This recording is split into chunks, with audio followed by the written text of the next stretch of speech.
This story is brought to you by Tiger Tales, in association with the Power Rangers Universe 19, the podcast. Hello everybody and welcome to Tiger Tales, a place where you'll find stories and fanfictions written and read to you by a host, me, Tai Tiger. Today, we're diving back into Universe 19, the creation of my Power Tai cosplay Dude 637, where he's put all his Power Rangers and Universe storylines all in together with some Kamen Rider stuff in there too. Hence why we've got Kamen Rider Kiva. So let's dive in with today's chapter. In the last chapter, Shinzo, our Kamen Rider Kiva, got defeated by the new Fanguire, and Princess Penny got kidnapped. So let's dive into today's chapter to see what happens and if Shinzo can rescue Penny. So let's dive in with Kamen Rider Kiva, Chapter 5, A Savior in a Shade of Wolf. Shinzo stood there in Curse's castle, with Komori flapping above him. In front of him stood three finely dressed gentlemen. Panic was painted all over their faces. "We must get the princess. She's a valuable asset," one said. "Yeah, I know. You said you can help. Then how?" Shinzo barked. "We can combine our powers with that one," another barked, pointing at Komori. Komori floated down to Shinzo's face. "Can you do that?" Shinzo asked. "Yeah, sounds about right," Komori said. "And how do you do that?" Shinzo asked the three men. "We are half-breeds, like you," one of the gentlemen told him. "Oh yeah, I forgot about that one," Shinzo said with an eye roll. The first gentleman stood there wearing a silver suit. His hair was big and spiky with a dark shade of blue. His name was Okami, and he was the werewolf Fanguire half-breed. The second man was smaller and a slightly younger gentleman compared to the two. He had a grey suit with a green tie. He had short and shaggy teal-green coloured hair, his fringe lapping over his eyes. His name was Mamedo, and he was the mermaid Fanguire half-breed. The third man was a beefy-built gentleman with a black suit, spiky black hair, and always a frown on his face. His suit had a purple bow tie. His name was Gormu, and he was the golden Fanguire half-breed. The three of them were soul-bound to the castle. Due to them being half-breeds, they were sacred and a reliability. "You need our help. Please, let us help you, Shinzo," Okami pleaded. "You cannot keep doing this alone," Mamedo sighed. "Whatever."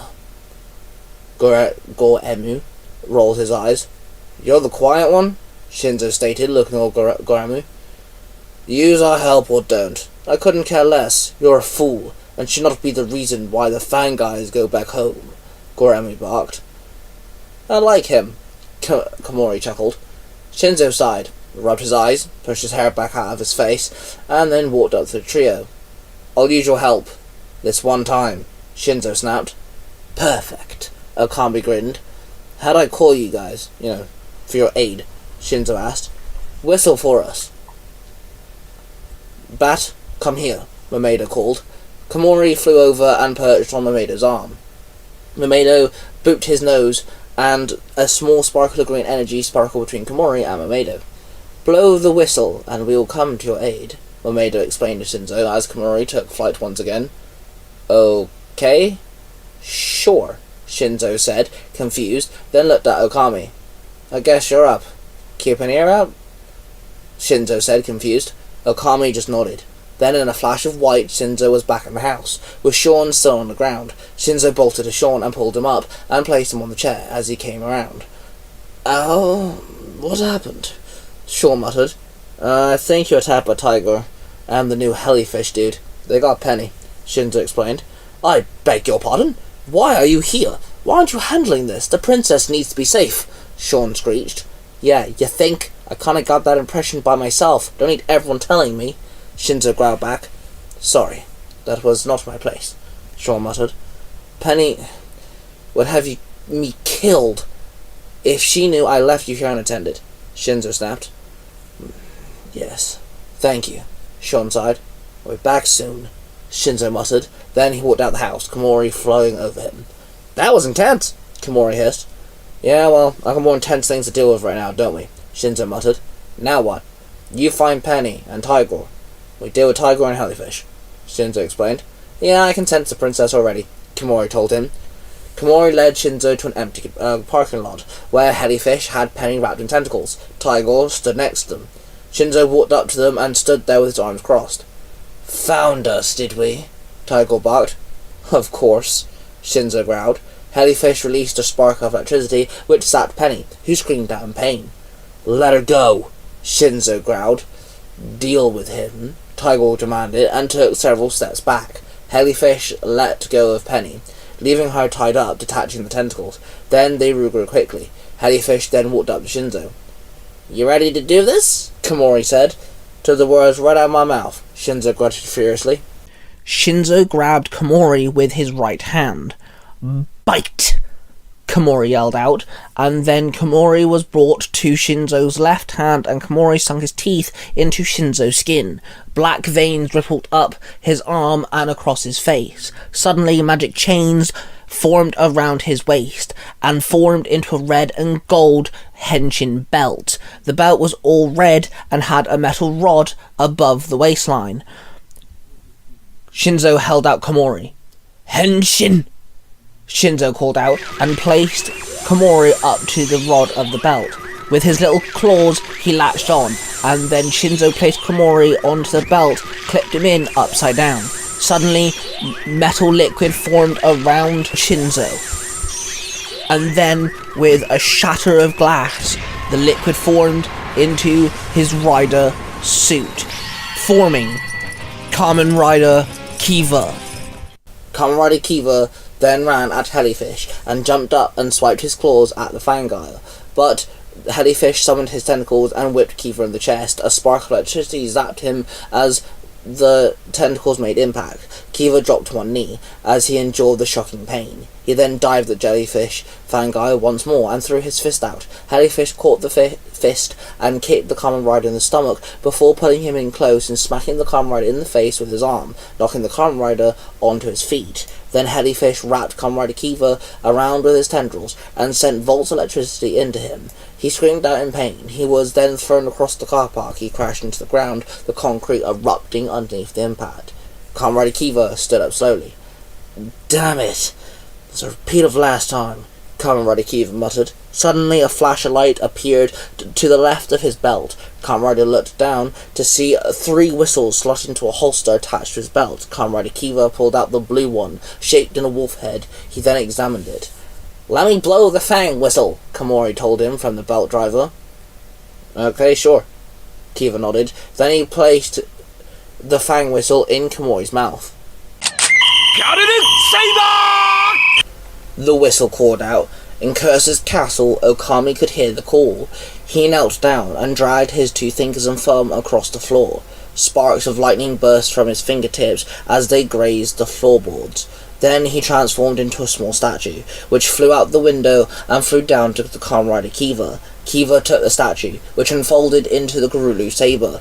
Suddenly, mystic chains wrapped around Kiva's left arm and his chest, then they exploded, revealing his new blue armoured arm and spiked armoured shoulder pad. His chest now was blue and had silver fangs running down each side of the blue armour. The ghost of Okami's true form encased Kiva and fused into him. His visor changed from a red to a nice shade of blue. Then Komori's eyes flashed blue as well. Kamen Rider Kiva stood there in his new form, holding the Gurulu saber.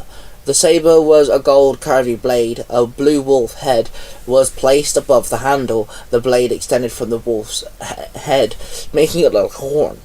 This is awesome, Kiva roared. Then he dropped into a new fighting stance. He placed the blade on his shoulder. A deep growl came from Kiva. What is this? Jellyfish grunted in confusion. Kamen Rider Kiva then ran at Jellyfish and lashed his sword out. Jellyfish then lashed out his tendrils. Kamen Rider Kiva dove forward into the fold of the Fangire's whips and spun around in circles rapidly, using his new blade to cut the tendrils. Jellyfish screamed out in pain as his tendrils dropped to the ground. Kiva then landed and ran on all fours like a wolf, stopping dead in his tracks right in front of the Fangire. He gripped onto his saber hard and slashed the Jellyfish Fangire multiple times, before spinning around and kicking him in the chest. Then he slashed the fan guy once more before jumping way back. He then placed the Guru saber on the mouthpiece of his helmet, and somehow it attached it to the helmet. It was almost like he was holding the saber in his mouth. He then jumped up and the sky went all red. The moon appeared in the sky, bright and big. Kamen Rider Kiva then dived forward towards the Fangai and spun his body round, swinging the saber, slashing the Fangai directly down the middle. Kamen Rider Kiva landed and dropped into his new wolf pose as the jellyfish Fangai exploded and its soul flew up into the sky, and Cursor ate the soul, keeping it safe inside of its stomach. Kamen Rider Kiva turned to Tiger. "Another day, Rider," Tiger growled, then he phased away. Kamen Rider Kiva let out a howling screech, then demorphed. Shinzo ran over to Penny. He was now free from the Fangai's tentacles. "Are you okay?" Shinzo huffed. "Fine, thank you," Penny sighed. Shinzo pulled Penny to her feet. "You used them." "The prisoners help," Penny stated. "Yeah, kinda had no choice," Shinzo muttered. "Good. You're stronger with them," Penny said. "Yeah, sure," Shinzo said with an eye roll. The pair of them started to walk home. "Can I sleep now?" Komori asked. "Yeah, I think we all do some Zeds," Shinzo chuckled. In the land without time and space, William Cranston was watching Takeshi work on Takeshi's platform. "You know, you always complain about me being on your platform. Total hypocrite," Takeshi said over his shoulder. "Sorry, I noticed you haven't made a move yet with the other riders," William stated. "Well, you don't have to act interested. You're just keeping an eye on me," Takeshi muttered under his breath, still not turning to face William. "Well, no, but I had an idea," William said. Takeshi then turned around and gave William a raised eyebrow. "Well, I noticed the lack of riders in Universe 91. We could change that, you know," William said with a smile. "We shouldn't be tackling Universe 91. Bad enough you've got involved," Takeshi grunted. "Please, those three rangers are now champions, whether I intended it or not," William sighed. "And we don't even know if the riders are there anyway," Takeshi replied. "Actually, there isn't, but it is a mirror universe, so it can only handle a select few," William explained. "Yes, I know. Wizard, driving, ghost. So what's your point?" Takeshi asked. "Well, I wanted to test something. There's a perfect opportunity laying before us. And we have three rangers. I wanted to make a connection. And I have a theory, but for it to hold, we must test some dipping waters first, so to speak." William's smile turned into a devilish grin. "I don't have any ideas for Wizard. I am kind of bored." I'm all ears," Takeshi sighed. "Come to my platform in a minute. I've got a small demonstration to show you," William told him. "Don't make me regret this, Cranston," Takeshi said under his breath. Then he went to his box of drivers and pulled out the Wizard driver, ready to take to William. And there you have it, guys. Another installment to Kamen Rider Kiva.